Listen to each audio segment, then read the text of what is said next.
first, at the beginning of this, I just want to say, the other day, we talked a little bit about the possibility of Israel nuking Gaza, which, at the time, seemed to me to be utterly ridiculous, because why on earth would Israel nuke Gaza? It would obviously harm Israeli citizens. That would be catastrophic. Well, unbeknownst to me, apparently there are indeed Israeli officials calling for Gaza to be struck with nuclear weapons, which Israel has. So here's one that we got going here. Why? Stop. Israeli official calls for doomsday nuclear missile option. An Israeli lawmaker is calling for her nation's military to use nuclear warfare in response to attacks by Hamas.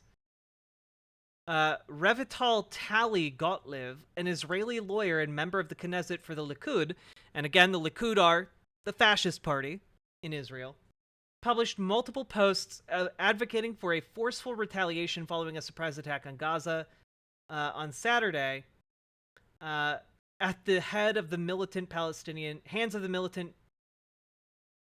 Okay, that's clearly a typo. On Saturday, at the hands of the militant Palestinian group designated as a terrorist organization by the United States. Let's see. Jericho missile, strategic alert. Before considering the introduction of forces, doomsday weapon, that is my opinion. May God preserve all our strength. And that is what she... Are you fucking kidding me?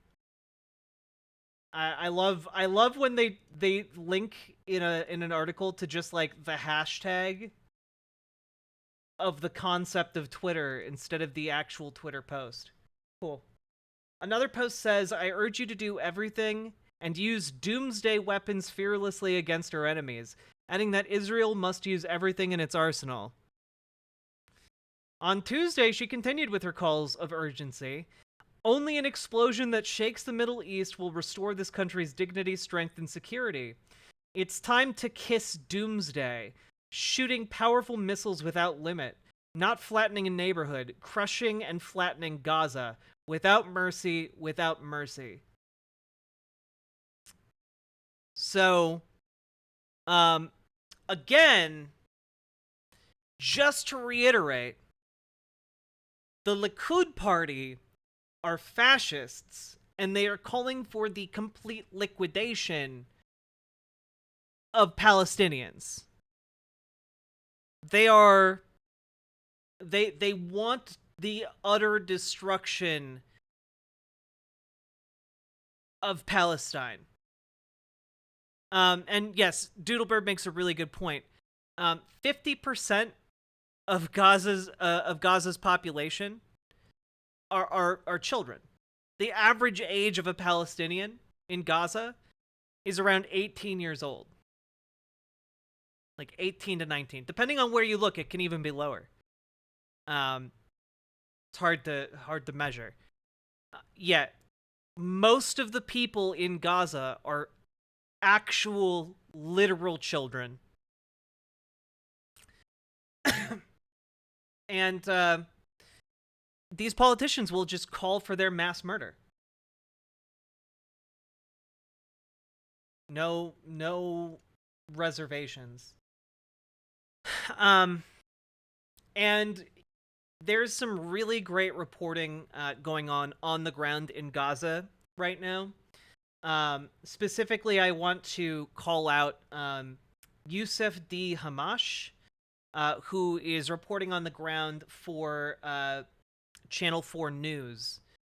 And it's incredible stuff. We're going to take a look at a 3-minute segment here of just what is happening in Gaza right now. You can't hear yourself think. It's not just the noise of the sirens and the strikes. The sound of the chaos in between is just relentless. Pure panic everywhere you look. This little boy was pulled out alive, his face blackened. His rescuer rushes to his mother. But before she can embrace her boy, she passes out in a shock.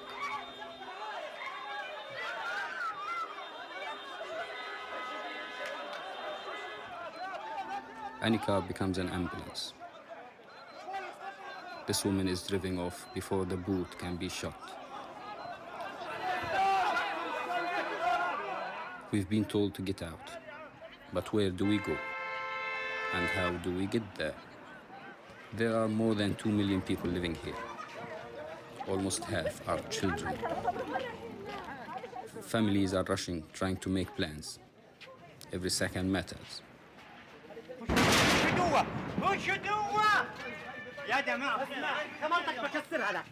Gaza is under a complete siege.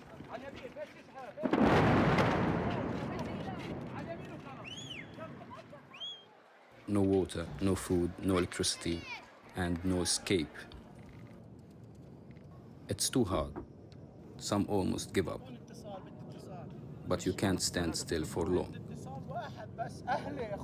Please, my family, they're just kids.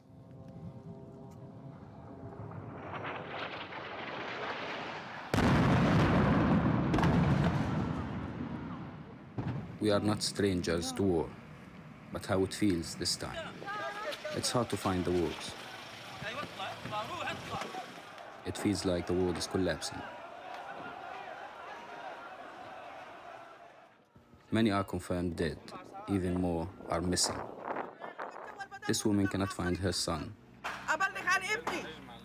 I haven't heard from him since Saturday. I haven't heard anything from him. Nothing.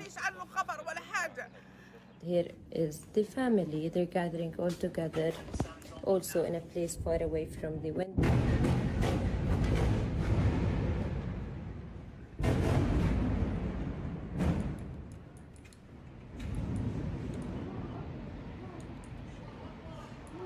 I was trying to explain things, but I think you can hear them now. I'm walking right now close to my home, close to my building, but I swear I couldn't recognize the streets. I'm also afraid walking because any minute anything may explode. This afternoon I met Plestia on the street close to where her home once was. Now it's not even safe to walk. Like, as you can see here, this building caught a fire as well, other than the bombardments that happened. So it's not safe. Nothing is safe, literally. Now nothing is recognizable. This is an ambulance. She's afraid of what's happening now and what might happen next. It's just there's so many bombs are dropping. It's just gone. Like this was not an open area before, obviously, but like the buildings are just gone.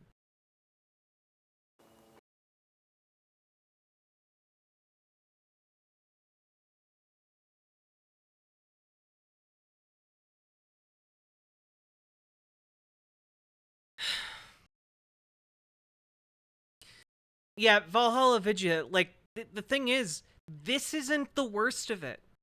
This isn't where they stop. You know, one of the stories from today, and I reported this yesterday.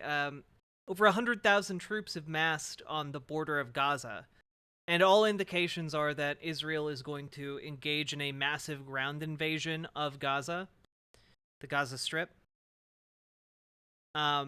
And that is being further solidified today when Israel called up 300,000 of its reserve troops. This is the death blow. You know, this is Netanyahu no longer seeing a need for the controlled opposition of Hamas, and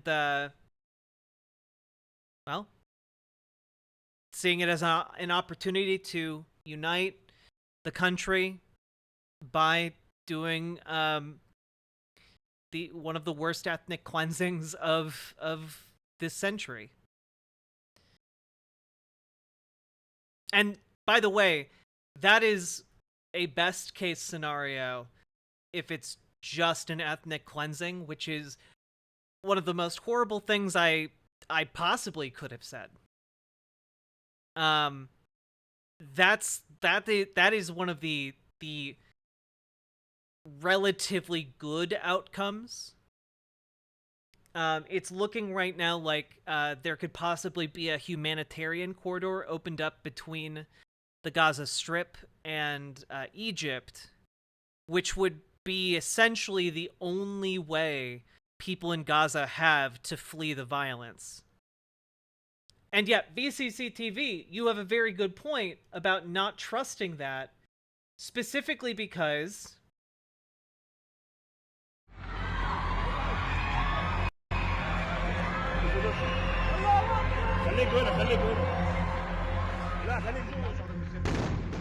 Israel is bombing the border with Egypt, where people want to cross. Crossing, fleeing when there's active airstrikes.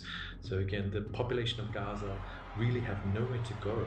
They're literally trapped in Gaza, trying to escape from airstrikes.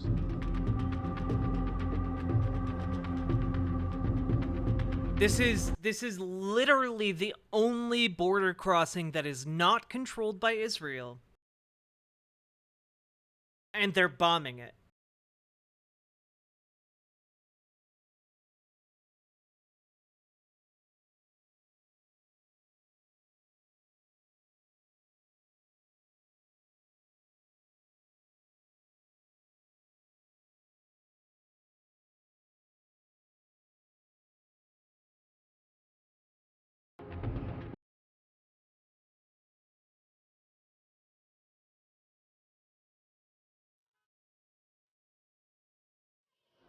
Yeah, this is something that a lot of people need to keep in mind, is that Hamas is an arm of the Muslim Brotherhood, which has, basically seen a bunch of Middle Eastern countries turn their back on them because of their fundamentalist religious bent that is then paired with an anti-monarchist approach. Which, for obvious reasons, places like Saudi Arabia really don't like the Muslim Brotherhood. And a lot of the countries around Saudi Arabia, or who have vested interests in propping up leaders that the Muslim Brotherhood dislikes, they all have a vested interest in outlawing the Muslim Brotherhood. Egypt being one of them.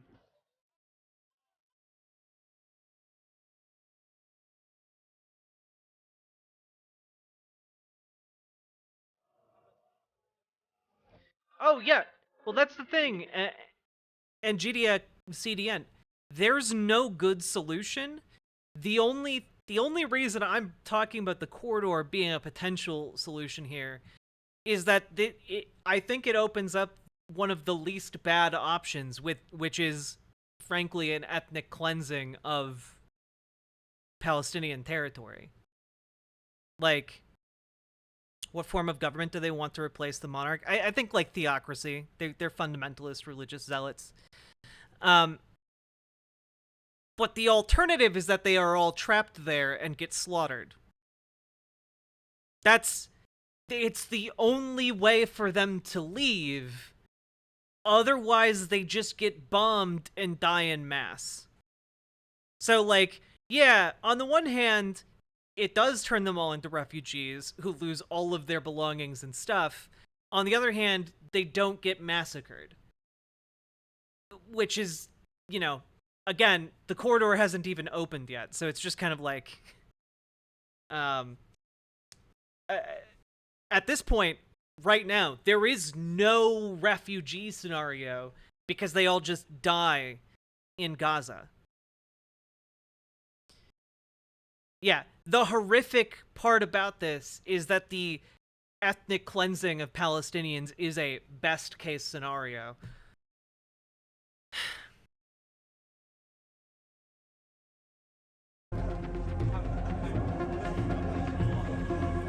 كل الدنيا هجمة علينا واحنا مش قادرين ناكل، والله اكل اولادنا اجوا خربوا دورنا كمان.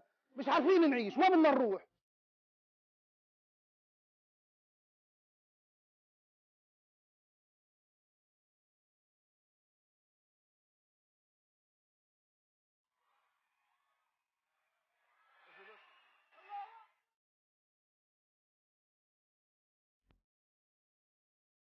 Al Jazeera has been doing some really good reporting on this. Also worth noting is that there are no safe spots. There are no safe spots in Gaza. One of the most commonly used structures for shelter in the Gaza Strip are UN schools, which are just schools or medical facilities operated by the United Nations. However, and these the death tolls vary, but Israel's been bombing those too. One of the more recent numbers is that the UN is reporting that 11 of its teachers have been killed in the bombing, and 30 of its students, which, again, children. Yeah. Well, yeah, the UN is reporting staffer deaths, which is because they're bombing the UN buildings. Because they do not care what is getting hit by these bombs. Palestinians deserve better than Hamas. Well, that's another thing, Very Knifey Duck, and we touched on this yesterday, but people seem to just be conflating Hamas with Palestinians. And that is, frankly, vile in the same way that, like, people conflate Israel with Jews. You know, it is not accurate.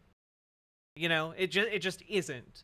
There are other political ideologies within Palestinian people as a whole. The majority of Palestinians don't support Hamas. And there are other political groups within the Palestinian territories.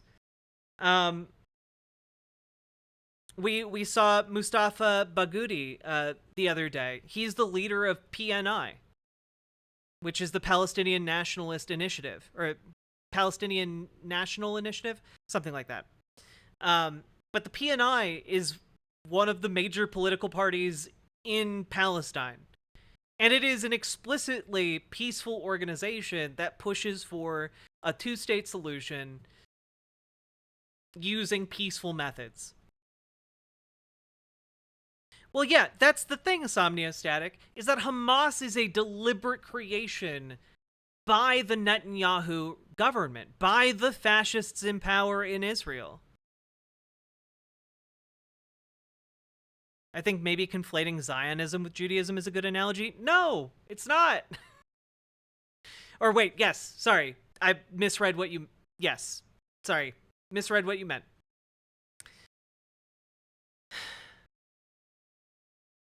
See, Somniostatic, you did it too. A lot of people are on edge with the wording. Which makes sense. I'm so on edge. We all are. But like, so much of this is just an ignorance of the conflict, an ignorance of like the political situation there. Seems like right-wing evangelists only care about Israel so they can fulfill their own batshit prophecy with Satan walking into a temple and declaring himself God. Griff's 2000, kind of?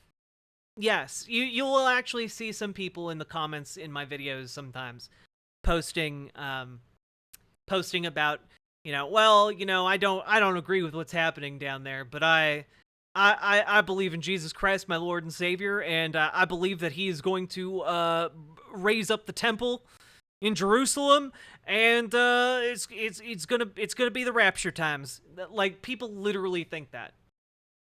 That is actually what a decent chunk of American Christians believe.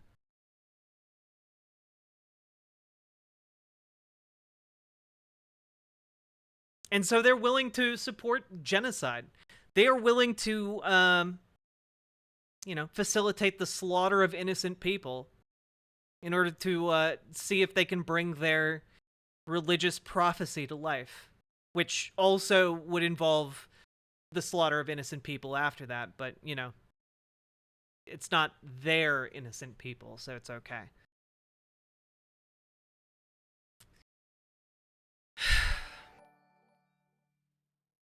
True Jack.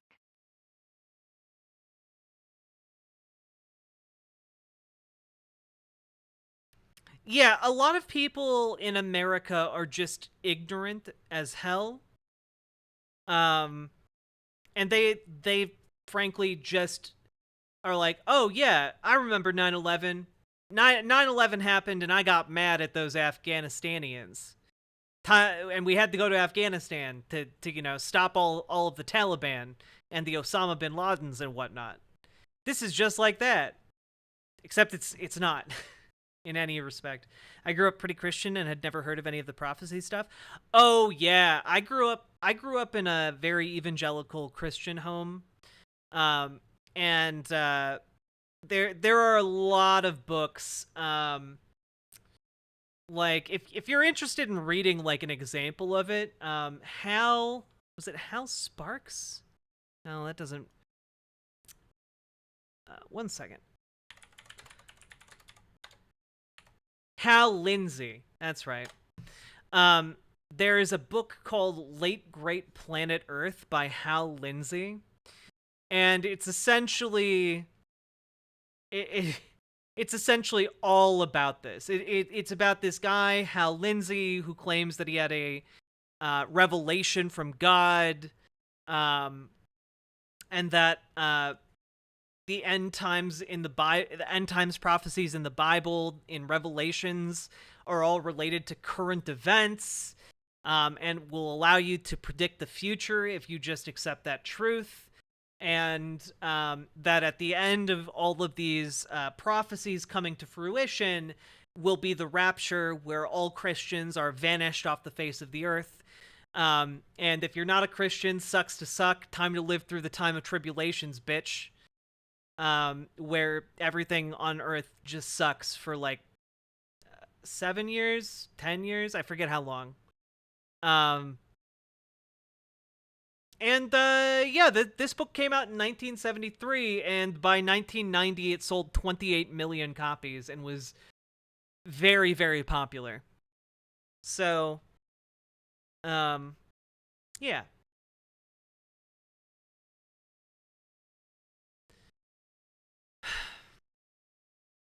Oddly enough, Late Great Planet Earth was adapted into a film. I didn't know this. I'm just looking at the Wikipedia. Was adapted into a film that was narrated by Orson Welles. That's wild, dude.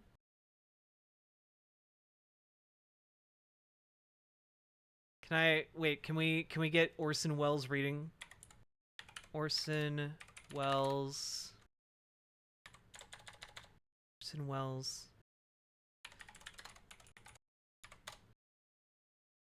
Just, can we get like a... yeah, here's the trailer for it. Let's go.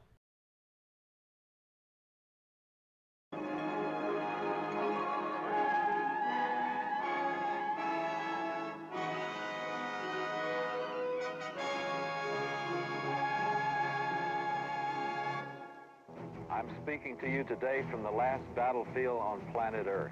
Hal Lindsey, author of an incredible best-selling book called The Late Great Planet Earth, featuring Orson Welles, is now a film that may change your life forever. As the forces of East and West move into the Middle East, the stage will be set for the final battle of history, the fulfillment of the prophecy of Armageddon. Is our planet truly in mortal peril? Did the ancient prophets foretell our future? Or is it all coincidence? What are the prophecies of Russia's double cross in the Middle East? China's intervention, can it be true? It's later than most people think. Is the Antichrist here? Is the computer his weapon? What is the prophetic clue? For the number is that of a man, and the number is 666. and 66. The late, great planet Earth. It'll take your mind further than it's ever dared before. The late, great planet Earth. Now showing, or coming soon at a theater near you. Absolutely wild stuff. I just... Can we get... I do want, like, a clip of the movie with Orson Welles, like, narrating.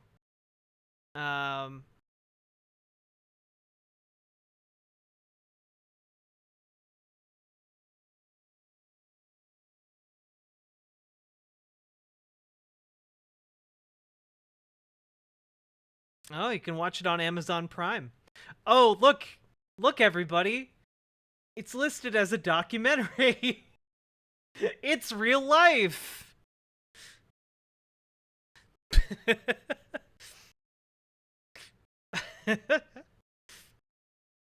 Oh, man. At the end of stream tonight, do you guys want to have, we could do, like, a little watch party of this movie? I don't know. Maybe. We'll see. Already hurt myself face palming too much tonight. Oh wait, the entire thing's on YouTube. Here, let's just find a section of it. I'm guessing the copyright on this is probably not tightly controlled. Here. The sea became like blood, and every living thing died that was in the sea. Hail and fire mixed with blood fell upon the earth, and the sun was allowed to scorch the men with fire.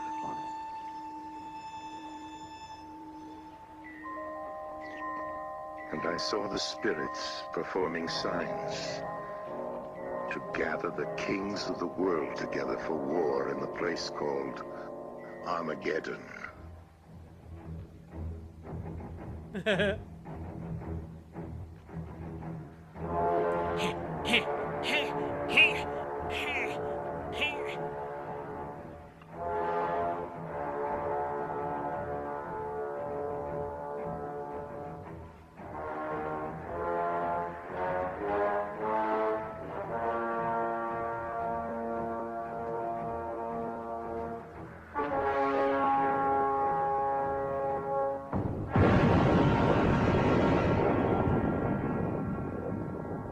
Many of the apocalyptic visions revealed to the disciple John are terrible indeed.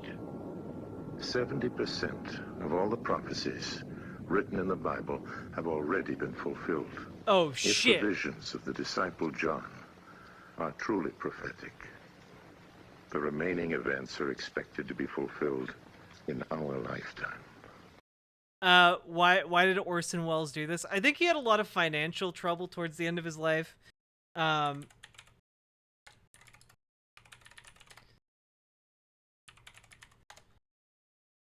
Yeah, here's Orson Welles doing a commercial towards the end of his life. Turn camera. Marked. 102, take one. With overlap, action please.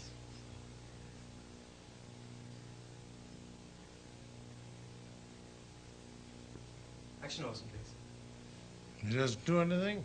No, it's sorry, cut. Yeah, rolling. 102, take two. Ah, the French champagne has always been celebrated for its excellence. There is a California champagne by Paul Masson, inspired by that same French excellence. It's fermented in the bottle, and like the best French champagne, it's vintage dated. So Paul Masson. 102, take three. Action, please. Ah, the French champagne has always been celebrated for its excellence. Maha! There is a California champagne by Paul Masson, inspired by that same French excellence. It's fermented in the bottle, and like the best French champagne, it's vintage dated. So Paul Masson. Look, It's not funny that he's, battling crippling addiction in this clip. It is funny, though, that he's trying to perform in this situation. He drank a lot of it before. Yeah, he like showed up, drank a bunch of the alcohol that they were showing off, and then that was the result. What is this? Nothing is more important than the simple act of people getting together. Good. We know a remote farm in Lincolnshire where Mrs. Buckley lives. Every July, peas grow there. Do you really mean that? Yeah, so in other words, I'd start half a second late. Don't you think you really want to say July over the snow? Isn't that the fun of it? If you can make it almost when that shot disappears, it'll make my... I think it's so nice that you see a snow-covered field and say every July peas grow there. We know a remote farm in Lincolnshire where Mrs. Buckley lives. Every July, peas grow there. We aren't even in the fields, you see. Yeah, we aren't. We're talking about them growing, and she's picked them. Yeah. What? In July. I don't understand you, then. What must be over? At a certain point in his career, he just kind of stopped giving a fuck. For July. When we get out of that snowy field. When I was out, we were onto a can of peas, a big dish of peas when I said in July. Oh, I'm sorry. Yes, always. In July. I'm always past that. You are? Yes. Well, that's about where I say in July. Can you emphasize a bit in July? Why? That doesn't make any sense. Sorry. There's no known way of saying an English sentence in which you begin a sentence with in and emphasize it. Get me a jury and show me how you can say in July and I'll go down on you. That's just idiotic. You'll forgive me if I say so. I've never seen this. Find me a jury and to have them show me where they say in July, and I'll give you the blowjob of your life. That's just stupid. In July. I'd love to know how you emphasize in July. Impossible. Meaningless. I think all they were thinking about was that they didn't want to... He isn't thinking. Wilson, can we just do one last... Yeah? And it was my fault. I said in July. If you can leave every July... You didn't say it. He said it. It's every July. Your friend. Every July? So after this show... No, you don't really mean every July. It is. But that's bad copy. It's in July. Of course it's every July. There's too much directing around here. Could I have one more go, Orson, please? Sorry. What? Could I have just one more take of that? Why? I just did it right. Yeah. Look, I'm not used to having more than one person in there. One more word out of you and you go. Is that clear? Yes, sir. I take directions from one person under protest. But from two, I don't sit still. Who the hell are you, anyway? No, I'm the engineer. Well, why the hell are you asking me for another one? Well, I thought there was a slight bonk, and I would just like to be safe. Jesus. What is a gonk? Do you mind telling me what that is? No, a bang from outside. A bang from outside. Norway. Fish fingers, Findus, Norway. We know a certain fjord in Norway, near where the cod gather in great shoals. There, Stangeland. Shit. Fraction more on that shoals thing, because you rolled it around very nicely. Yeah, roll it around, and I have no more time. You don't know what I'm up against. Because it's full of things that are only correct because they're grammatical, but they're tough on the ear. You see, this is a very wearying one. It's unpleasant to read. Unrewarding. Because Findus freeze the cod at sea and then add a crumb crisp coating. That's tough, crumb crisp coating. I think, no, because of the way it's written, you need to break it up, because it's not as conversationally written. What? Take crumb out. Take crumb out. Good. Here under protest is beef burgers. We know a little place in the American far west where Charlie Briggs chops up the finest prairie-fed beef and tastes... This is a lot of shit, you know that. You want one more? Yeah, more on what, beef? You missed the first beef, actually, completely. What do you mean missed it? You're emphasizing prairie-fed. But you can't emphasize beef. That's like his wanting me to emphasize in before July. Come on, fellas, you're losing your heads. I wouldn't direct any living actor like this in Shakespeare. Well, you do this. It's impossible. You did 6 last year, and by far and away the best, and I know the reason. The right reading for this is the one I'm giving it. At the moment. I spent 20 times more for you people than any other commercial I've ever made. You are such pests. Now, what is it you want? No, I think in your depths of your ignorance, what is it you want? Whatever it is you want, I can't deliver because I just don't see it. That was absolutely fine. It really was. It isn't worth it. No money is worth it. That was excellent. I have nothing to say because that was perfection. He delivered us perfection there. And if you don't see it, you're just too stupid to know.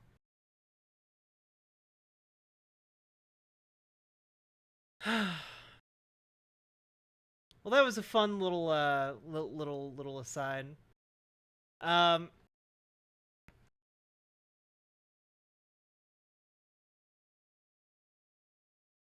Goodness.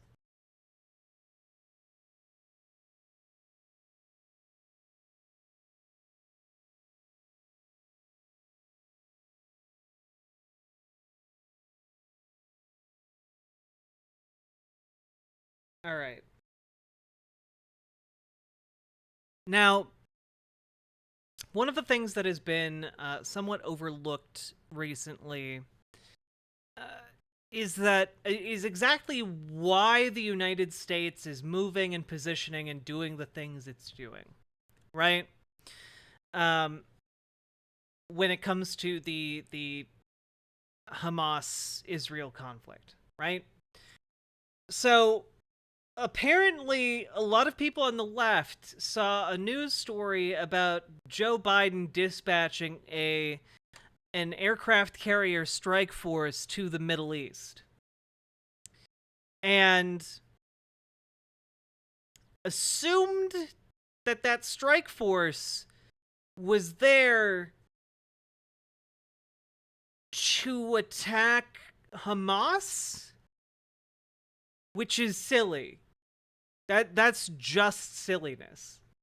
You don't need an I'm sorry. I know there's a lot of people in the Gaza Strip.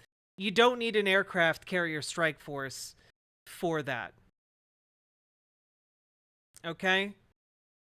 The reason that aircraft carrier strike force is being sent to the Middle East is to deter Iran from getting directly involved in the conflict.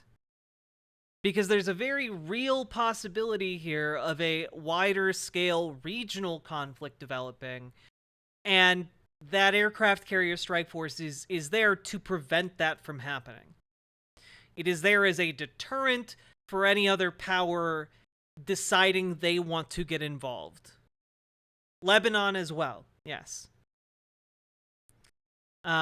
And it would also act as a possible deterrent to an organization like Hezbollah. There was a scare earlier today where northern Israel had air sirens going off due to a possible detection of like a Hezbollah attack. Thankfully, that did not actually pan out. But the threat of Hezbollah launching a wider scale attack in the north is still very real.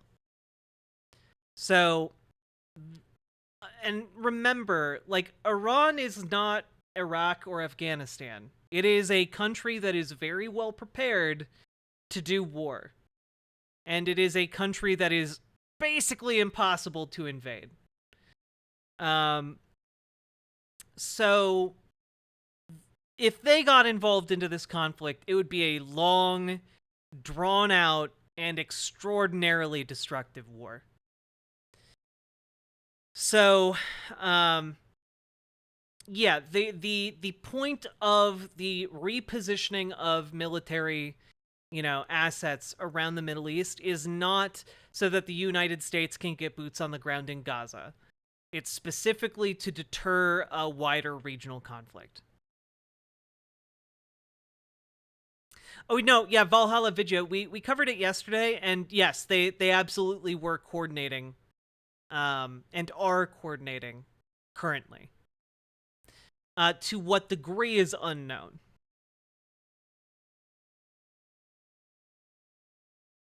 So that's something we needed to touch on and clarify, because I saw a lot of people just just people by the way who work in news and politics who should know better, just jumping to conclusions that this aircraft carrier strike force, which by the way, one of those is capable of like leveling an entire country.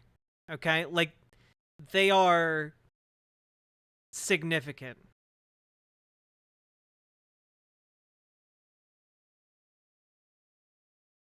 America is there to protect its investments. Israel, it's not to stop war broadly. Well, yeah, but you understand that if Iran were to go to war against Israel, that would be a much wider scale broadening of the conflict, yeah? And then it has like a possible run-on effect that where other countries could get involved. Like, yeah, yes, we understand that states have interests, and strategic moves can often serve more than one interest.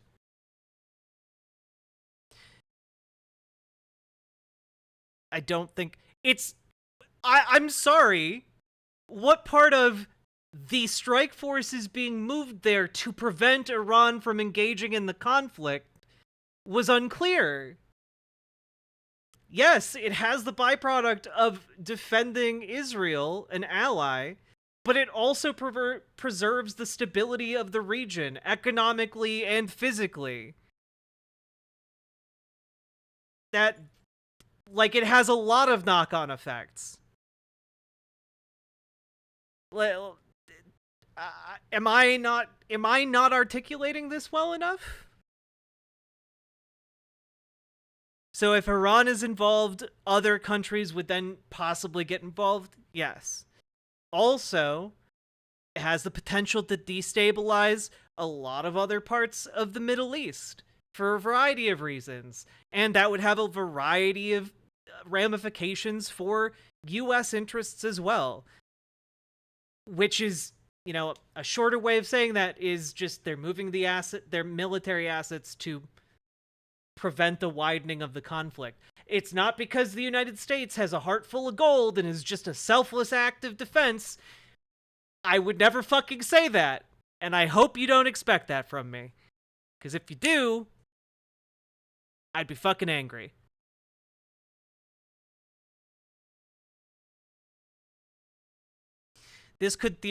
Russia could theoretically benefit from destabilizing the area. This could distract NATO from Ukraine. No. No. I don't think Russia would benefit from destabilizing this area.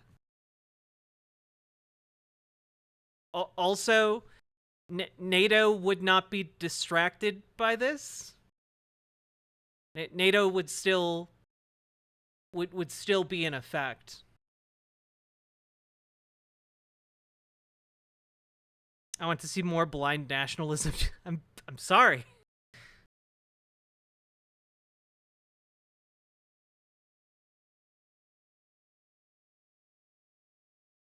Russia Russia wants weapons. They don't really want to sell people weapons right now.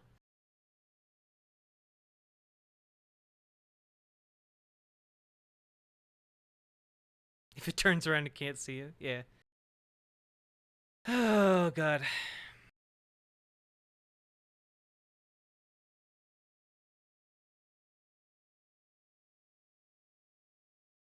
Yeah, by the way, just to put into stark kind of relief of how many troops Israel has called on into active duty, the United States has around 330,000 reserve troops across all branches of the military.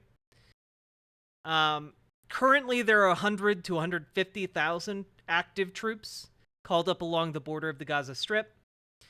And they're calling up a further 300,000. So they have almost 500,000 troops being activated here. And I don't think they're doing that just for show. I think they are going to do a full-scale, full-blown invasion of the Gaza Strip, and what we're going to see is going to be bone-chilling.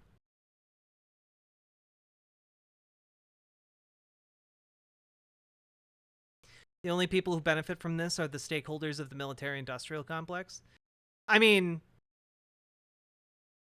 you'll have to be more specific about benefit from what? If you're still talking about the carrier strike group, a lot of people benefit from that. If you're talking about something more specific, that would depend. Honestly, the military-industrial complex is going to benefit regardless of what happens. It's not going to be bone-chilling, it's going to be genocide. Yeah. Something that is bone-chilling. Man, I gotta say, I'm getting increasingly irritated with the pedantry. I can't, dude. I've literally had people on Twitter today calling me like, "Oh, you're in favor of genocide. You think people of color are all terrorists. You think white people are resisting violence and people of color are all terrorists." And I'm just like, bruh. I'm just over here saying that massacring civilians is bad, regardless of who does it. For fuck's sake, dude.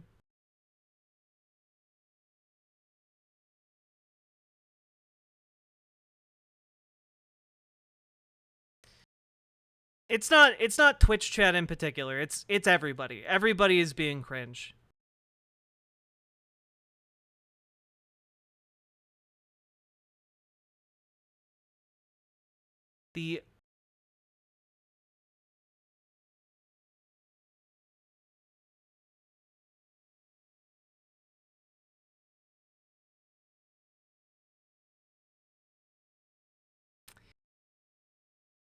Yeah, non-binary superpowers. You might want to avoid talking about ovens when in this scenario. That was pretty fucked. Like, extraordinarily fucked.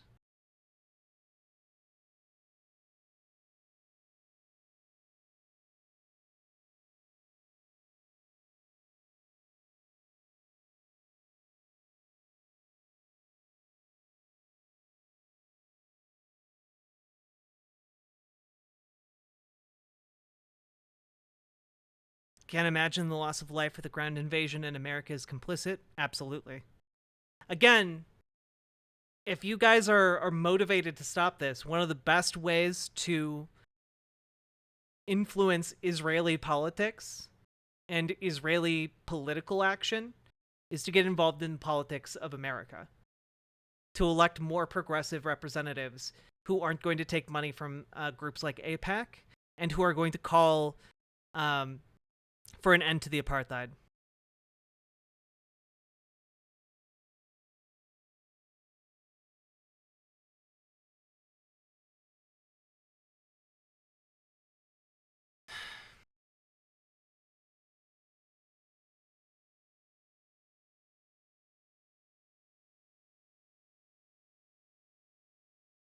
People really need to stop irritating me. Yes, I'm aware I accidentally hit the mod button while I was trying to time you out for talking about ovens and the people in Gaza. For fuck's sake. I'm sorry. I'm sorry. I love you. But I'm very fucking upset right now.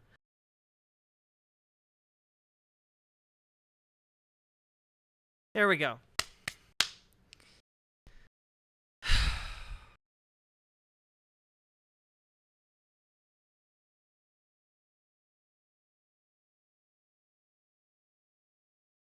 Okay, Paladin Lost sent me this yesterday. We didn't get around to watching it. But here's an interview that was on BBC News. Do you support what Hamas launched on Saturday morning? Well, this is not the right question, Louis. Really, the right question. It's an important question. No, it is not an important question because whether you support their action or not is an important question. No. It is not an important question. Hamas is a group, is a militant group. You're talking with the Palestinian representative. Our position is very well known and clear. And what is that? Do you support Hamas's actions? And then you cannot equate. This is not about support or not support. I am here to represent my people, the Palestinian people, what they are going through. I'm not here to condemn anybody. And if anybody that needs to be condemned, it's what you call the only democracy in the Middle East, that is Israel, between True. Get his ass. parentheses, that is doing what you have just reported, targeting civilians. And this has not just happened the last 48 hours. Hamas was just targeting Palestinians, but you won't condemn that. I'll tell you one thing. Hamas is not the Palestinian government, okay? The Israeli government is giving orders for its organized army. So please don't draw any symmetry here. Don't equate. There is no way you can draw any symmetry. And don't equate between the occupied and the occupied. Yeah, this is a good distinction to make here. Because Hamas is one political party in the Gaza Strip. And it's a political party that has a military wing. But again, it's not the only political party. Representing it as the political party of Palestine, the controller of Palestine, the representative of Palestine, is deeply, deeply wrong. This doesn't serve justice to understand for your audience and viewers the real situation. Yeah, Hamas has 11% support among Palestinians, guys. It is not the popular party. Israel's establishment, it has had one military doctrine. When it fights, it goes and fights civilians, kill civilians, so they pressure the fighters. Since 1948, and go back to the record, and this has been repeated in Gaza and will continue to be repeated. So the conversation is not a blame game. I am not in the business of blaming the victim here. The real conversation is how do we stop this vicious, deadly cycle? You just condemned Israel for killing civilians, and you won't condemn Hamas for killing civilians. How many times you have interviewed Israeli officials, Louise? Hundreds of times. Hundreds of times. How many times Israel have committed war crimes right live on your own cameras? Do you start by asking them to condemn themselves? Have you? You don't. You don't. No, I'll answer that question. You don't. You know why I refuse to answer this question? Because I refuse the premise of it. Because at the very heart of it is misrepresentation of the whole thing. Because it's the Palestinians that are always expected to condemn themselves. I mean, come on, this is a political conflict. We have been denied our rights for a long time. So this is the wrong starting point. The right starting point is to focus on the root causes, is to try and get out of this extreme dark tunnel, as opposed to this business by BBC and the mainstream media for 75 years. You bring us here whenever there are Israelis who are killed. Did you bring me here when many Palestinians in the West Bank, more than 200 over the last few months? Do you invite me when there is such Israeli provocations in Jerusalem and elsewhere? What Israelis have seen, which we started by saying tragic, the last 48 hours, the Palestinians see every day for the last 50 years. You know the situation in Gaza, you've just described it. This is the biggest open-air prison. Those people, 2 million, have been taken hostage by Israel for the last 16 years. So I'm saying this just to say, Louise, perhaps this is about time we abandon this rhetoric, very dangerous, this framework, and we start giving people the real ugly truth sometimes. What is the solution in your eyes? International law, that's it. The equal application of international resolutions and law and legitimacy, as you did in Ukraine. Would you bring the Ukrainian ambassador here and start asking him to condemn some of his fighters? We need to fully and equally apply the rules that were created by the League of Nations after the horrors of the Second World War. We need to make sure that Israel is not the exception. It has been for the last 75 years. We need to make sure that nobody is above the law. Britain is renowned, Louise, for the rule of law. I think that's the solution. Israel is an occupying force. It is responsible to provide protection for the people under its occupation. And should they commit crimes and crimes against humanity in the coming hours and weeks, it must be held accountable by the international community and the international judicial system. Hussam Zomlot, thank you very much for coming on the programme. Thank you. Absolutely based. Because, like, it's clear from his responses, right, that he doesn't think that Hamas is, like, doing a good thing. And it's clear here, and he's putting appropriate emphasis on the real root cause of these issues, which is the oppression of the state of Israel. This would be like every time Zelensky showed up, they cross-examined him about the crimes of the Azov battalion. You know?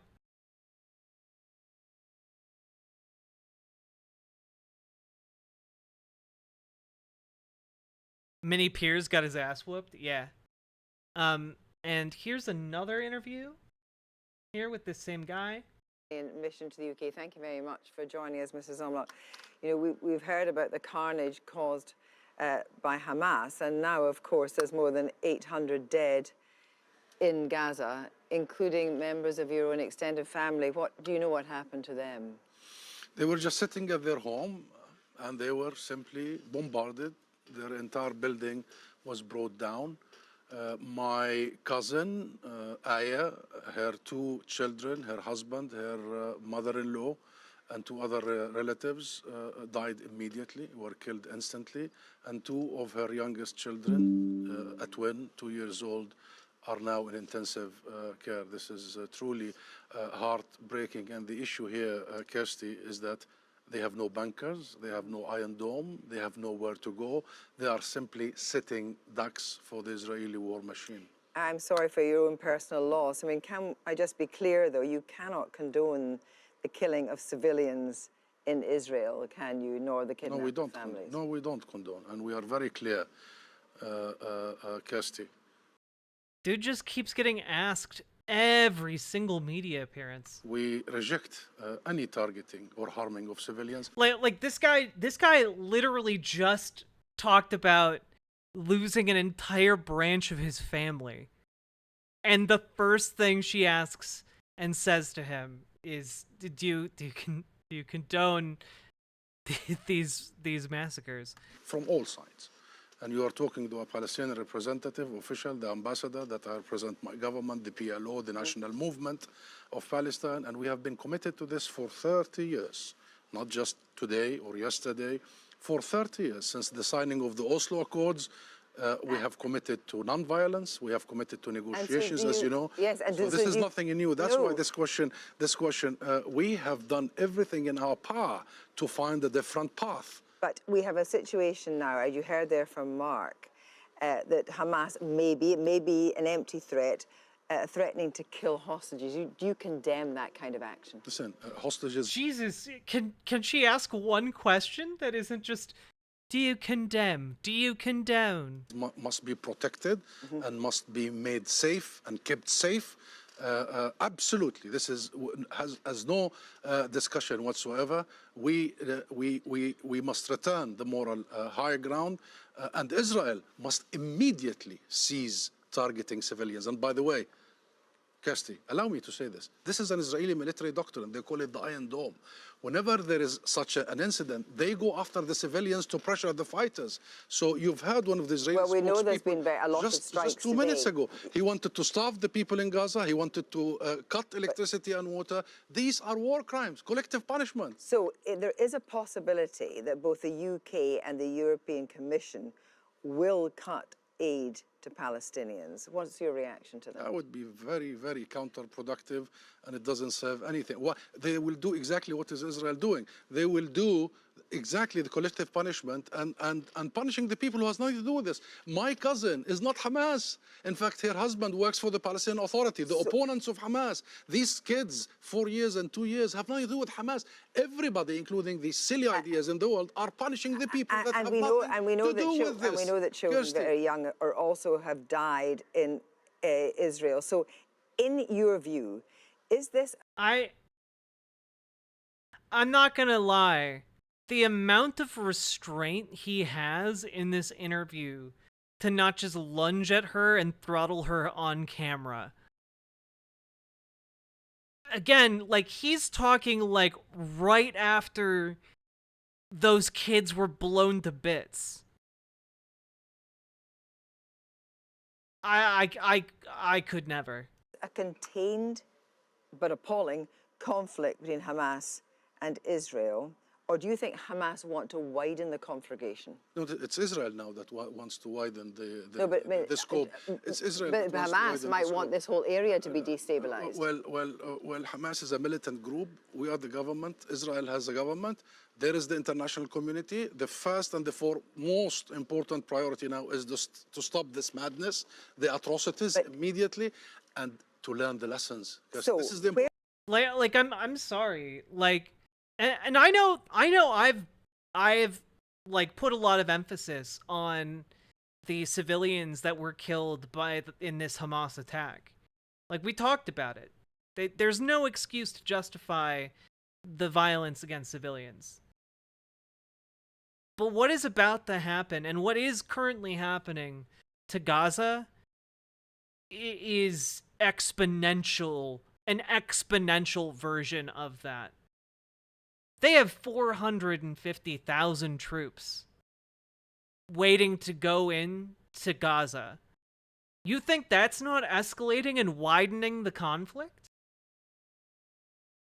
They cut off all power. Every medical facility in Palestinian territory right now, in the Gaza Strip, is non-functional. There's no fuel for the generators. There's no light at night. There's no water.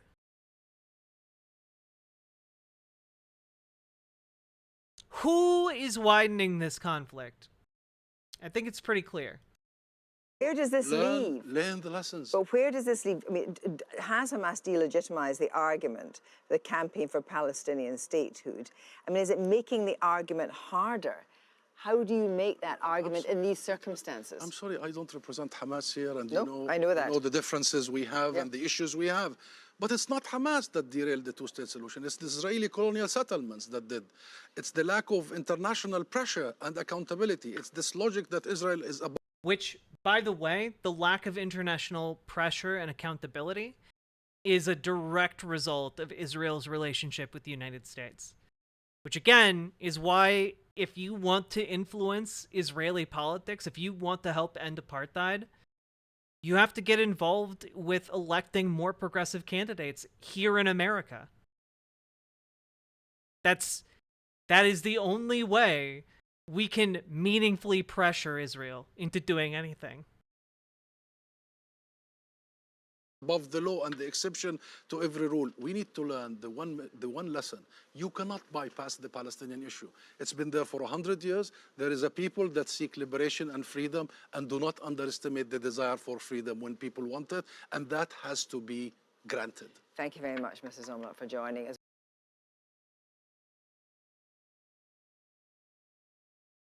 And the statement here: no civilian anywhere should be harmed. My heart goes out to all the families who have lost their relatives. I am one of them.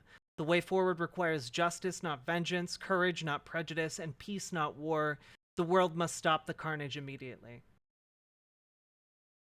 And I wish they listened. Maybe they will. This just came out today. Maybe the world will listen.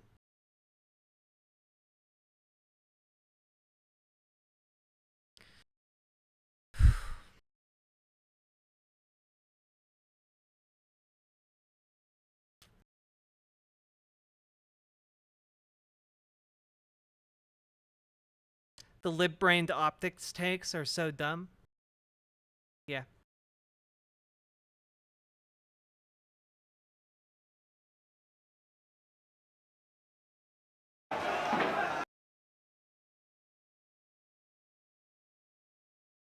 Meanwhile, Israel's Prime Minister Benjamin.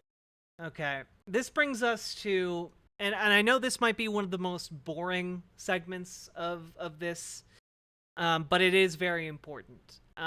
Yesterday we talked about how Benjamin Netanyahu was seeking to form a unity government with the opposition party. He has succeeded. The government that he has formed is now essentially a large coalition between the far-right fascist Likud party, along with several other far-right parties, and the opposition party are just slightly more moderate conservatives. Like, they're still very, very conservative. They are still, everyone in this coalition wants Palestinians dead. Just to be clear, they all want Palestinians dead. And one of the things that is worrying about this, in particular, is that the coalition government, as part of its formation, includes an emergency war cabinet, that Benjamin Netanyahu will have a seat on, along with 4 other individuals. All of them are people who salivate at the idea of dead Palestinians. All of them.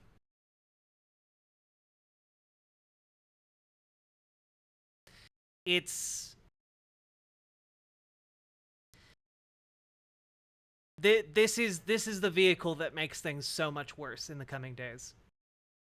Meanwhile, Israel's Prime Minister Benjamin Netanyahu has been meeting with the leader of the opposition to discuss forming a unity government. Willem Marks has been following that meeting. He joins us now from West Jerusalem. So is it now confirmed, Willem, that this government has been agreed to? Yes, it is now confirmed. The National Unity Party, that is the second largest opposition party inside the Israeli Knesset with 12 members, they have now formally agreed to join an emergency government with Prime Minister Benjamin Netanyahu's Likud party and 2 other far-right parties inside his coalition. Just to give you some details about it, though, Sammy, in terms of who's involved in this, there will be what's known as a war cabinet that's being set up. That will involve Netanyahu, Benny Gantz, the former defense minister, also the former chief of staff of the Israeli army and the head of that National Unity Party, the defense minister, Yoav Gallant, as well as another former chief of staff of the Israeli military. A carrier exploration. Do you fully support Israel in the sense that you support what their defense minister said about flattening Gaza? Where over half the people in Gaza are children? Over 1 million people are children? Because they're trying to kill all of them. So I just want to know, is your desire to have Israel be the birthplace or resurrection or the second coming of Christ, is that so strong that you would sacrifice 1 million children just to see it happen in your lifetime? Just because those children are different from you? I told you guys, these people are out there. I don't know, just something to think about, I guess. Military, Gadi Eisenkot, who belongs to that same National Unity Party, and also the former Israeli ambassador, Ron Dermer, to the United States, also from that National Unity Party headed by Benny Gantz. Those 5 will form what's known as a security cabinet. They will be the ones essentially helping to prosecute the war in, we assume, Gaza, and then there'll be a wider addition to their political security cabinet. Yeah, so basically this war cabinet is going to be given a lot more power to prosecute this war. For the record, Yoav Gallant is the guy who went on television and talked about how great it was that they could deny electricity, water, fuel, etc. to the Gaza Strip. He's the one responsible for ordering that, and as far as I'm concerned, responsible for all of the deaths that are currently occurring due to lack of health care in the Gaza Strip. Regular cabinet here, essentially, that will be 5 members, including those 3 from the National Unity Party. they will be the ones that will be deciding perhaps larger issues of policy around perhaps conflict with Lebanon, other issues outside of this current conflict at least. All right, let's talk about the powers that this government will have.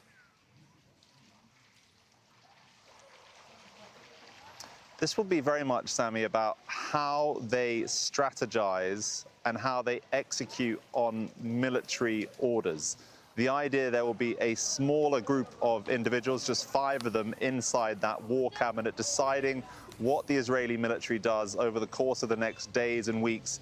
In theory, will be designed to help speed up decision-making.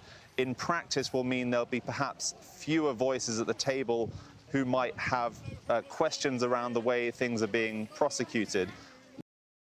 Yeah. Essentially, what's happening here is power is being consolidated. It's being consolidated directly into Netanyahu's hands, and I highly doubt he is going to give that up once this war is run its course. What's really important for Netanyahu, of course, is to have these 2 very experienced men, Benny Gantz and Mr. Eisenkot, both of them former heads of the Israeli army, sat in that room with him, providing advice, and obviously, I would imagine, sharing their own opinions on the best course of action for the Israelis. And if you can talk us through looking at the members who's in the government, you know, what happened with the question. Oh, but by the way, Benny Gantz is a former general of the IDF, so, and former Minister of Defense. So again, these are not people who are going to do anything other than slam on the gas pedal towards genocide. Question of Gantz versus Itamar Ben-Gvir, some of the far-right members, what it means for the future of Netanyahu. Distill it for us, Willem, as much as you can. Right, so Ben-Gvir, the national security minister here, the head of a far-right party that allows Mr. Netanyahu as prime minister to have a governing majority inside the parliament, he will remain inside that broader cabinet that may have jurisdiction over larger national conversations, but he's being excluded from that war cabinet. He's someone that seemingly has not been thrilled at the prospect of this happening, but seemingly under pressure either from members of his own party or more likely from Likud party members, those that obviously work with Netanyahu inside his own party, seems to have backed away from that moment. What that will mean long-term for Netanyahu, really, really thorny question to try and answer. It could threaten the long-term viability, though, of his governing majority once this conflict, if this conflict at some point calms down. All right, thanks so much. Willem Marks there.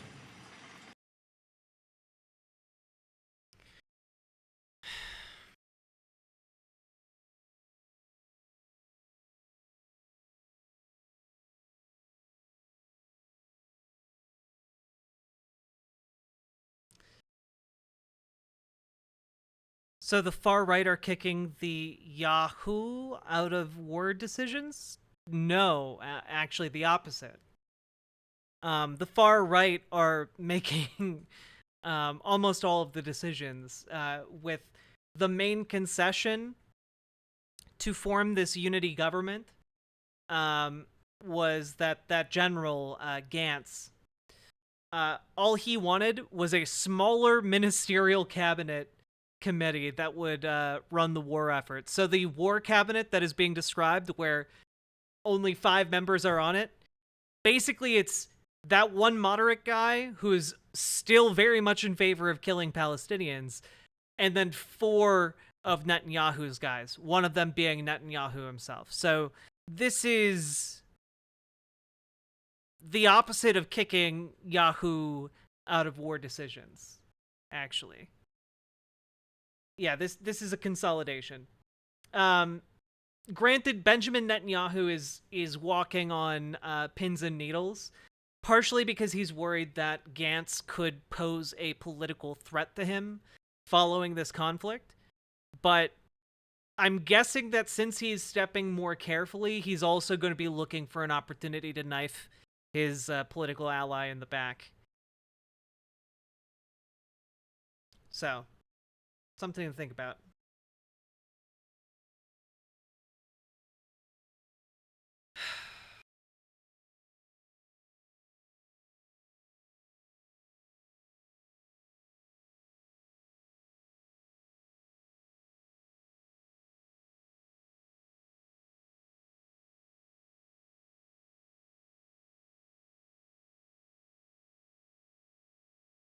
Can we check his popularity polling? Let's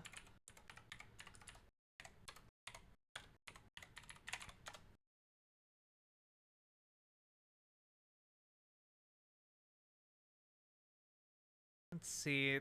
One of the first ones coming up is from July. I don't think that's what we want.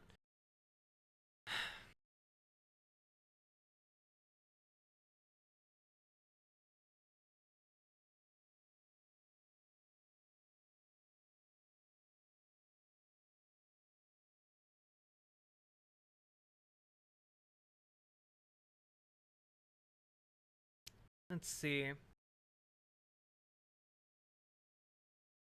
Formation of a unity government in Israel with power shared by Prime Minister Benjamin Netanyahu and one of his most popular political opponents is a major development, a necessary step to sustain support for the war on the home front and among Israel's allies as the fighting is about to intensify.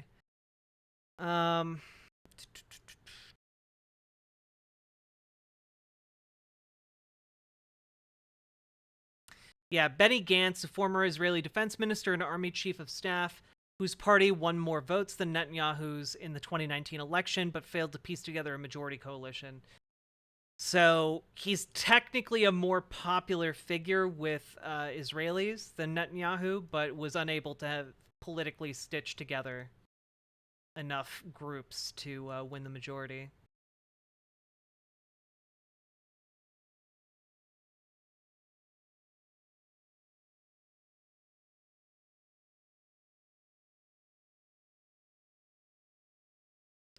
Okay, yeah, the two men also agreed that for as long as the war lasts, the Knesset will not consider any legislation unrelated to the war. Which is somewhat heartening that at least Netanyahu isn't going to try and sneak through the judicial overhaul that he was plotting to seize power. But I also don't know how much we can actually trust that he wouldn't just go back on his word. There would be really nothing to stop him if he did.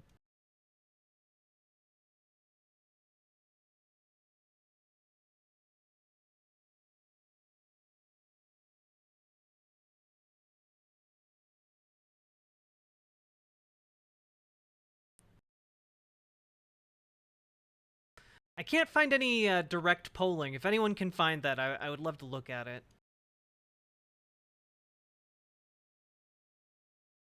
Anytime a fundamentalist refers to anyone else as something that is subhuman, it's to justify atrocities they'd like to commit against them. True.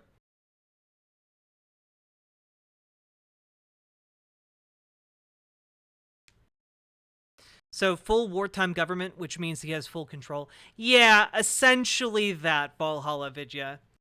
Like, it's nice that he's at least not trying to get the judicial reform through, but does he even need to if he's essentially being granted wartime powers?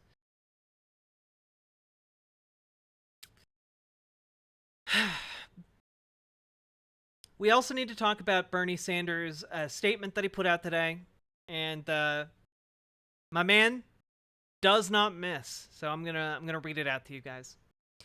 Hamas terrorist assault on Israel will have horrific short and long-term consequences. As a result of this attack, thousands of Israelis and Palestinians, including many women and children, have been killed and injured. That toll will rise. The gunning down of young Israelis at a music festival is an image the world will not soon forget. Longer term, this attack is a major setback for any hope of peace and reconciliation in the region, and justice for the Palestinian people. For years, people of goodwill throughout the world, including some brave Israelis, have struggled against the blockade of Gaza, the daily humiliations of occupation in the West Bank, and the horrendous living conditions faced by so many Palestinians. For many, it is no secret that Gaza has been an open-air prison with millions of people struggling to secure basic necessities. Hamas's terrorism will make it much more difficult to address the tragic reality and will embolden extremists on both sides, continuing the cycle of violence. Right now, the international community must focus on reducing humanitarian suffering and protecting innocent people on both sides of this conflict. The targeting of civilians is a war crime, no matter who does it. Israel's blanket denial of food, water, and other necessities to Gaza is a serious violation of international law and will do nothing but harm innocent civilians. The United States has rightly offered solidarity and support to Israel in responding to Hamas's attack.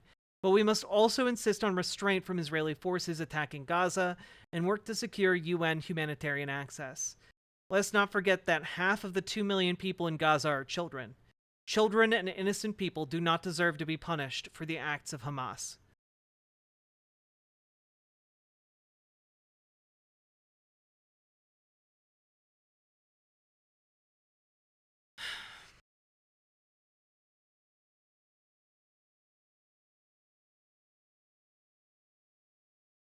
Is this nuance?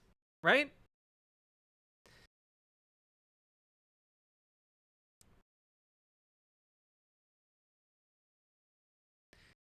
Honestly, like, the only thing about this that I would change, this statement, the only thing about it I would change would be the in the final paragraph.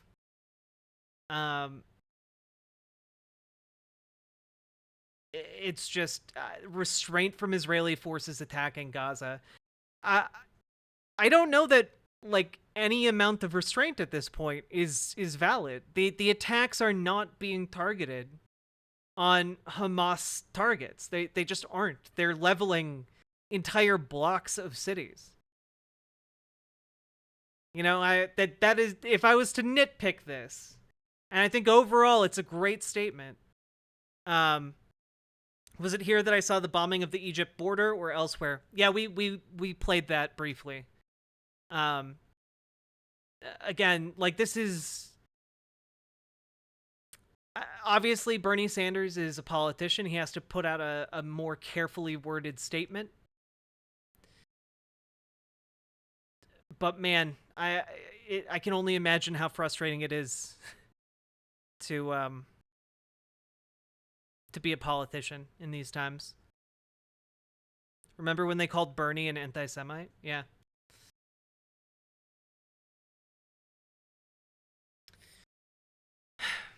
Now, we also have another story to clarify from yesterday. So briefly, I mentioned with a healthy dose of skepticism that there was a story floating around about 40 beheaded babies, as a warning to, like, be on the lookout for, you know, possible misinfo, like that being like a point of possible misinfo. People are going around today saying, see, Hamas didn't behead 40 babies. And here, we'll just look at this statement real quick. This is from Belle True, the Independent's chief international correspondent. So no slouch when it comes to this stuff. I just wanted to clarify that I did not tweet 40 babies had been beheaded. I tweeted that foreign media had been told women and children had been decapitated, but we had not been shown bodies, which was my response to reports which had gone viral about the 40 babies. I realized the way my tweet was written was too short to explain the full context, so deleted it. My headline of my story references that toddlers were killed. And we have the screenshot inside the border village where baby is slaughtered in Hamas attack. Now, I just need to really hone in on something here, because a lot of people are going, see, misinfo. But we need to be very clear about what the misinfo was. It's not that there were no dead babies. It's not that there were no dead toddlers. It's not that there were no dead kids. It's that they weren't beheaded. Because there were dead kids. There were dead toddlers. Just not systematically beheaded.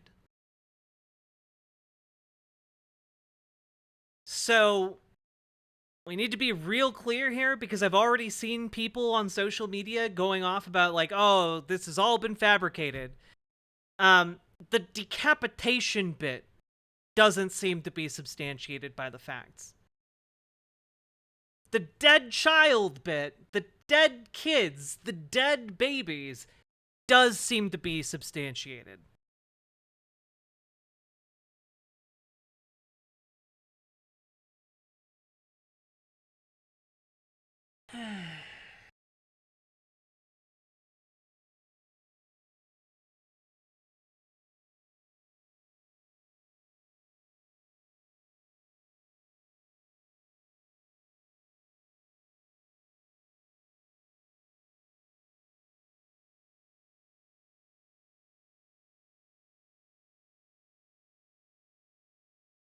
So, we just need to be really clear on that.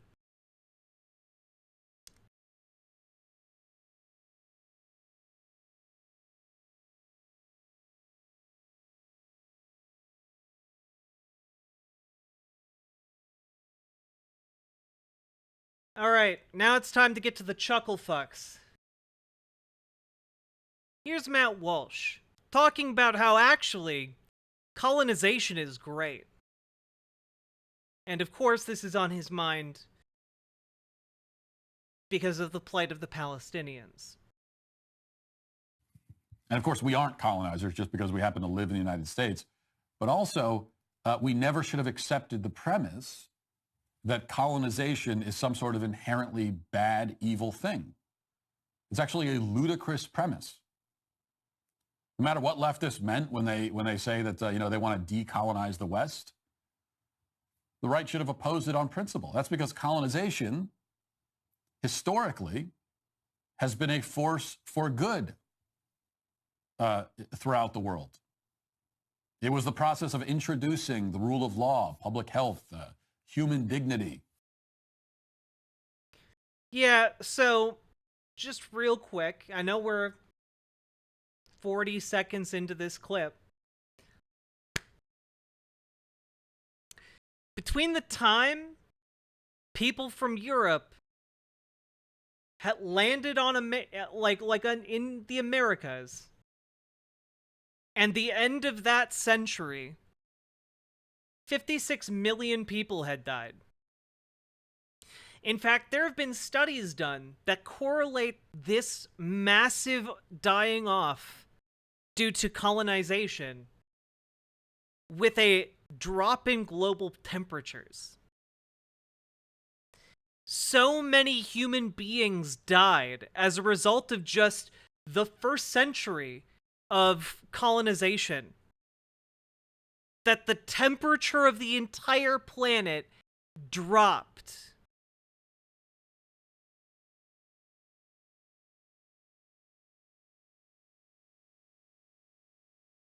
$56 million people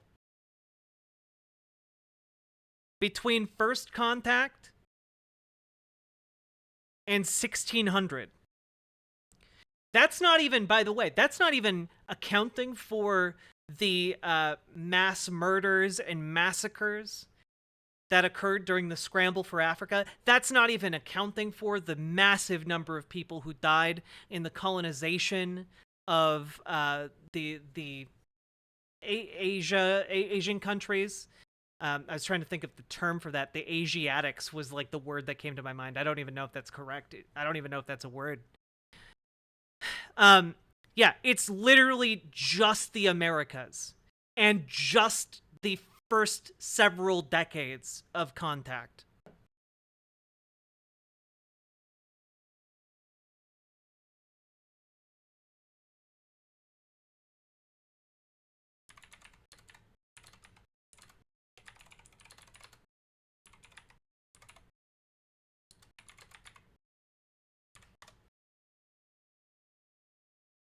Yeah. Here's a piece from The Guardian from about 4 years ago.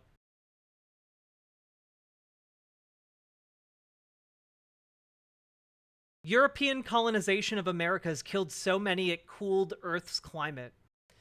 Research finds killing of native people indirectly contributed to a colder period by causing deaths of around 56 million people by 1600.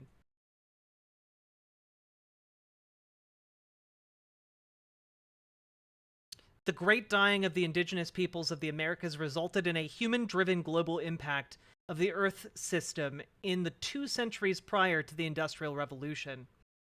The drop in temperature during this period is known as the Little Ice Age, a time when the River Thames in London would regularly freeze over. Snowstorms were common in Portugal and disrupted agriculture, caused famines in several European countries.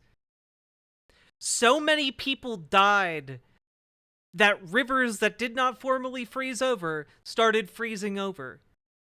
That famines on the other side of the planet started happening.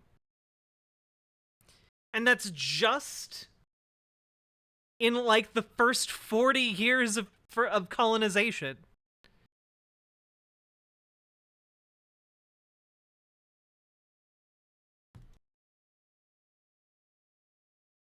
That is what he's defending. By the way, just a quick note: when Matt Walsh talks about how, oh, you know, we introduced native peoples to public health. No, we didn't. Are you fucking kidding me? Are you kidding me? The people in London literally drank their own sewage water. Like, what are you talking about, dude? Yeah, you know, we really had to go show everyone else on Earth how it was done. You know, we just shat into giant holes under our houses until, you know, people started dying from plague and then we bricked them up.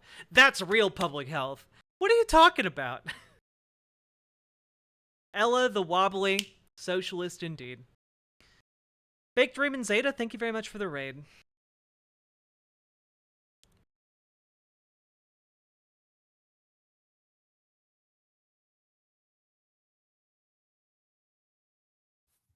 To certainly this entire hemisphere that we're currently living on. Yeah, you know, just if you want to ignore the fact that indigenous people in the Americas invented needles, painkillers, had a basic working knowledge of natural antibiotics, toothbrushes, etc. Yeah, sure. Yeah, we introduced all of the great things. Europeans didn't do that generally, no. As we've talked about earlier. How left? I believe in workers controlling the means of production.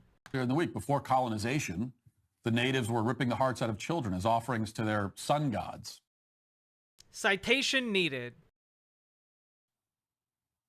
And of course, when I say natives, and when I say that term, but the tribes that lived on this continent when the conquistadors arrived were the... Damn, that's crazy, bro. It's almost like you're saying an entire continent of people behaves this way.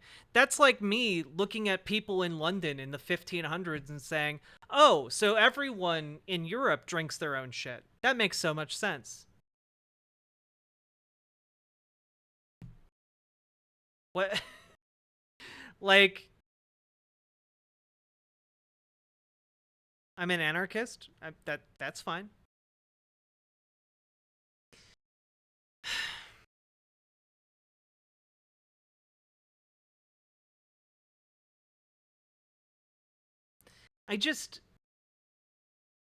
There's an awful lot of arrogance, as if there's nothing weird or bad about Europeans going on in this talk about colonization, right?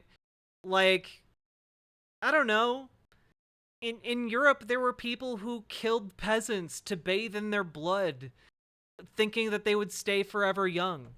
In Europe, there was literally an entire religious movement dedicated to torturing people to death that went on during this time period.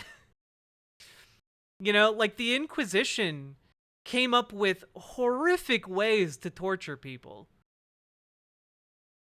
Like, I don't know, this is like saying, yeah, all the tribes of Europe engage in the practices of the Inquisition.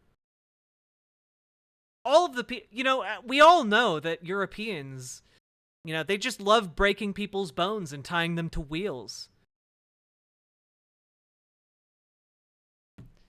Again, not every tribe was doing human sacrifice. In fact, crazy idea, the vast majority of tribes in the Americas were not doing human sacrifice. Crazy. Themselves not native to this continent. They came here and killed whoever was there first. But in any event, conquering them was the right decision for all of humanity. You know, I don't know that native peoples would take very kindly to the idea that they've been conquered, especially when they currently live on their own sovereign nation's land. But, you know, go off, I guess. And it's just beyond dispute that we are all living much better lives now because of it. Tell that to people on reservations that are poor as dirt. Because I don't know that they're necessarily benefiting from all of this colonization that happened. That's what colonization means in practical terms. It means you're doing a lot better now than you would have if colonization had never occurred. And that is definitionally not what that means. Again, Matt Walsh is able to say these things because he believes his audience to be full of simpletons. And frankly, his audience constantly proves him to be right. And that's pretty clear. And after the massacres in Israel this week and the shameful and brazen response from many corners of the left, no serious person could dispute what decolonization means either. It refers to a genocidal ideology that we have let fester for far too long. Snipe from the blanky pile. BWA. Very knifey duck. Thank you very much for gifting a sub to Drago. I appreciate it.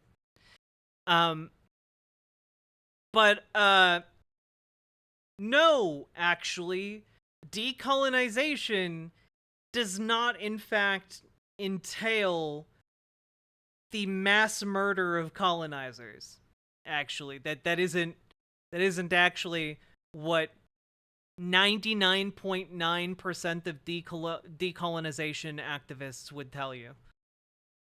I'm sure you can find some that would be like, hell yeah, kill the colonizers, but that's going to be like the barest fraction. And at this point, the stakes are obvious. Everybody promoting decolonization wants to murder civilians, not just in Israel, but in every... Okay, no, this isn't true. I support decolonization. One of the easiest decolonial steps we could take in America, for example, would be to return national parks and wildlands to native peoples. Combo snipe from the blanky pile. BWA. Very knifey duck. Thank you for gifting Lily Love Stuff a sub. And yes, yeah, maybe I don't know. Considering returning more of their like sacred lands to them, I don't know. We could probably do that. There's a lot of things we could do. Every civilized country on the planet. Don't ignore what they're saying. Understand that they are your enemy and the enemy of all civilized people. And that's why when they call you a colonizer, you should tell them you're welcome. And then you should prepare to defend yourself. Then you should prepare to defend yourself. Oh God, yeah. You should, yeah, and then you should murder them. God. Oh yeah, no. Matt Walsh. If Matt Walsh had his way, all brown people would be exterminated. Like, if you gave him a button that would just eliminate black and brown people, he would press it instantly. even if there was no other thing that he got from pressing the button. He is an evil, vile man. I'm gonna be real, I've never heard anyone call someone a colonizer in real life. Me neither. I only see it on social media. And in Black Panther. But when Shuri in Black Panther does it, it's cool.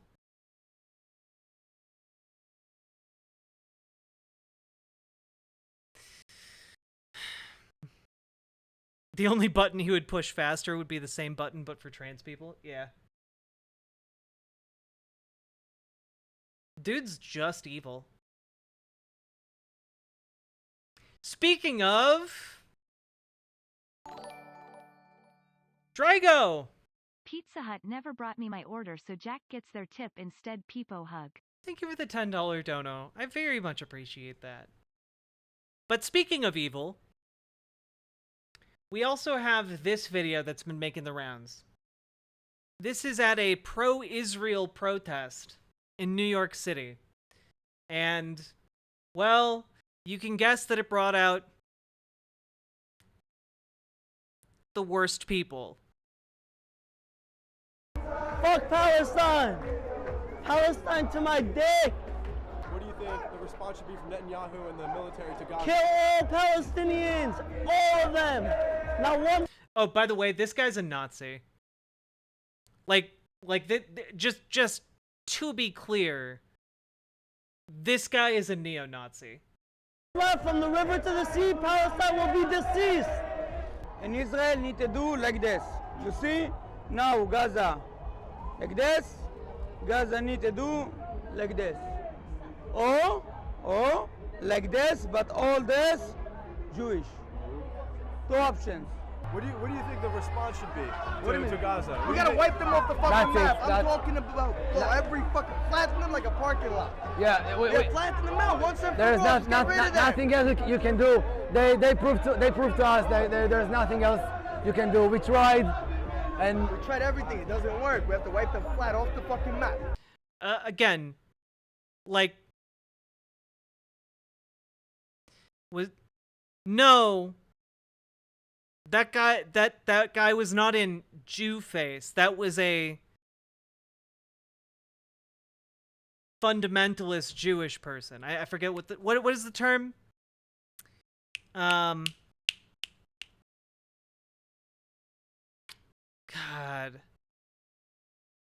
Hasidic, thank you. Yeah, that was a Hasidic Jew. Was that a legit fundy? Yeah. Well, they're all Zionists. They're all Zionists. They're all genocidal Zionists. They're calling for the mass murder of Palestinians. You said they're a Nazi, which, yeah, this first guy who's just with no prompting whatsoever was talking about mass murdering Palestinians. Oh my god. Oh, okay, wait. Do we have to start at the beginning? Do we have to start at the beginning? You do know that some Nazis were Jews, right? You know that, right, Jim Moneymaker? Do we have to do a history lesson?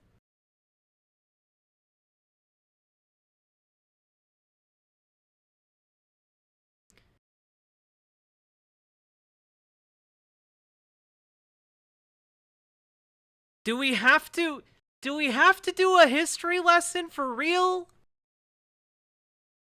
Oh my god. Please.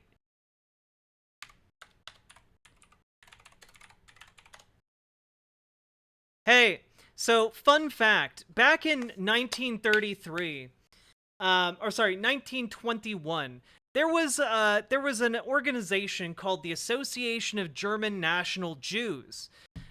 This was founded by one Max Naumann. Now, the Association of German National Jews, well, dissolved in 1935. However, The goal of the association for the entirety of its existence was basically the idea that Jewish people should be absorbed into the German nation state, even as it was radicalized by Adolf Hitler.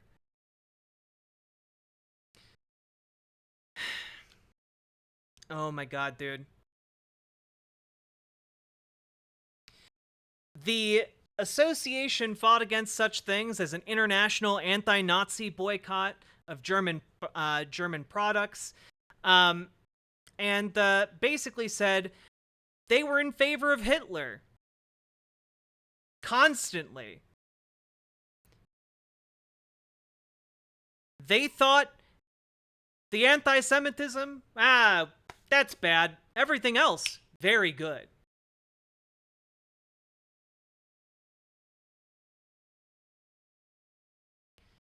What makes you think this person supports this? Because they are supporting mass murder and ethnic cleansing to serve a nationalist interest in a fundamental idea of white supremacy and hegemony. Yes, lots of modern Orthodox Jews are fascists and would be right at home with neo-Nazis if the neo-Nazis generally didn't want to kill Jews. However, there are Jews who are neo-Nazis. I can't, dude.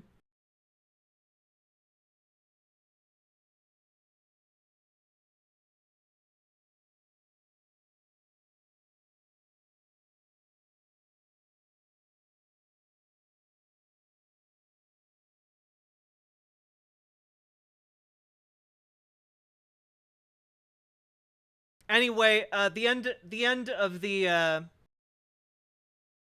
Association of German National Jews.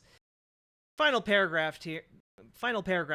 Despite the extreme nationalism of Naumann and his colleagues, the German government did not accept their goal of assimilation. The Association of German National Jews was declared illegal and dissolved on the 18th of November 1935. Naumann was arrested by the Gestapo the same day and imprisoned at the Columbia concentration camp. He was released after a few weeks and died of cancer in May of 1939.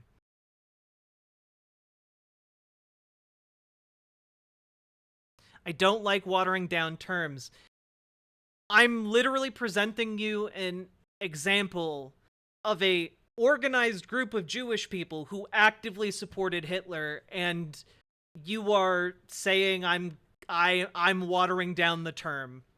Okay.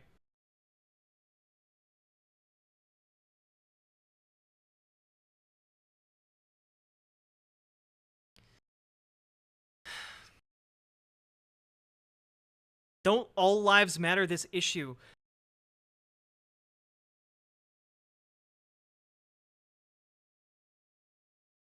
This isn't an all lives matter issue. There are black people who believe in anti-black things, okay? There are black people who act and actively believe in white supremacy.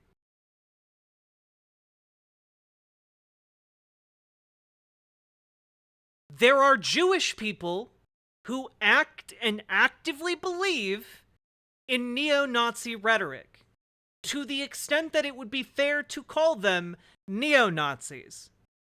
The same way, if a black person is acting and supporting white supremacy, it's still valid to call them a white supremacist. Does that make sense? Or have I spoken with too large of words?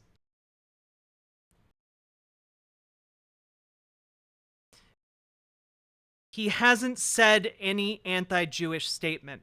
You know that there were neo-Nazis who didn't actively agitate, who don't actively agitate against Jewish people, right? The defining quality of these groups is not solely anti-Semitism.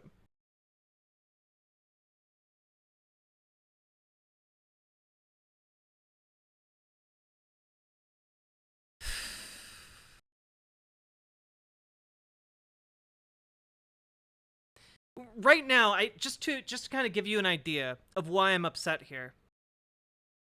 This is like you saying, "Oh, that person's black." They haven't said anything that's white supremacist.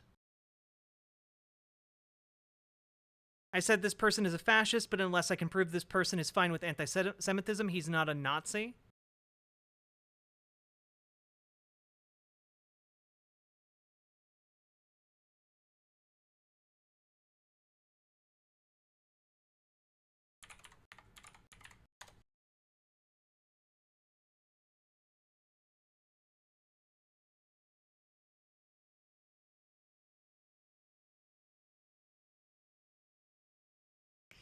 Hey, fun fact for you, Jim Moneymaker.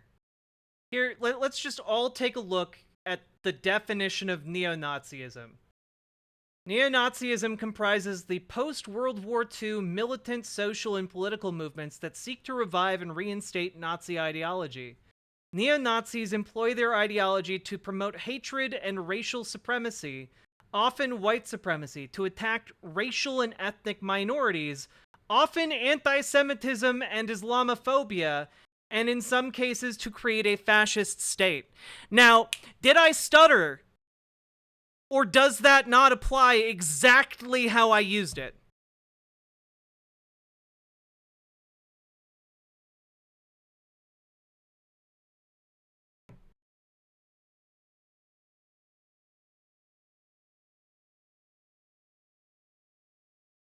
I'm seriously so fucking sick of people playing these semantic games with me today.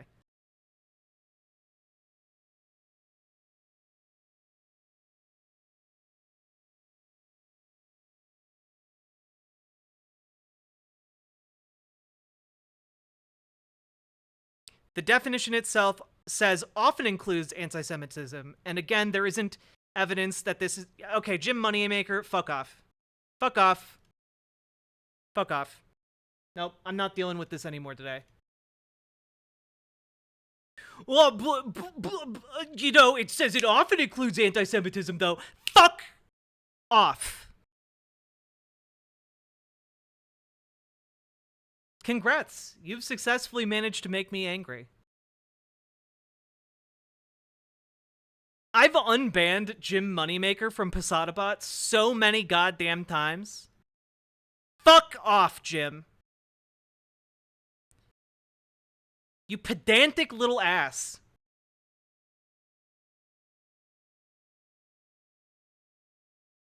Well, but it often includes anti-Semitism. I couldn't possibly conceive of a neo-Nazi who's just Islamophobic. I just couldn't do it. Goddamn smooth-brained idiot. Moron.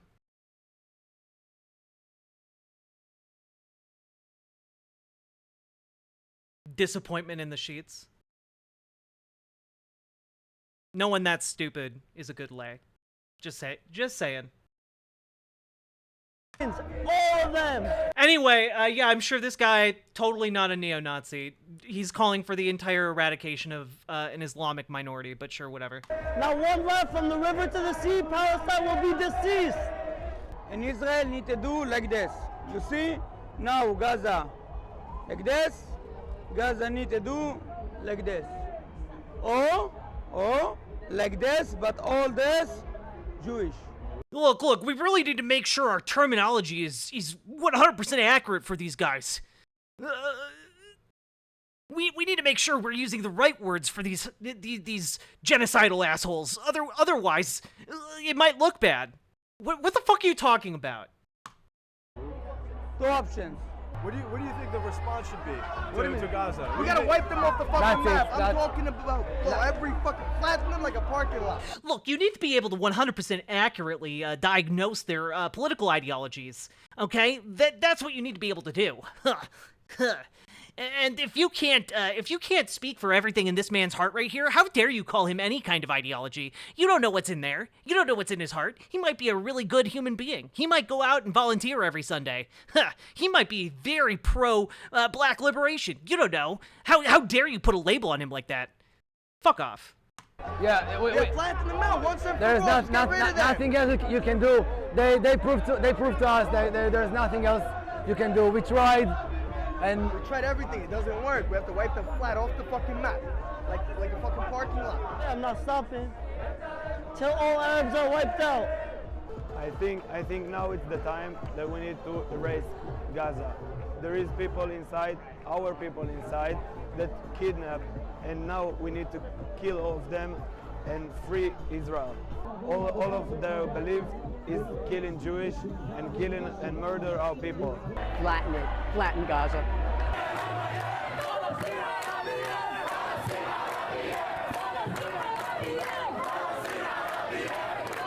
That will be the last war in Gaza. This will be. Yes, it should be.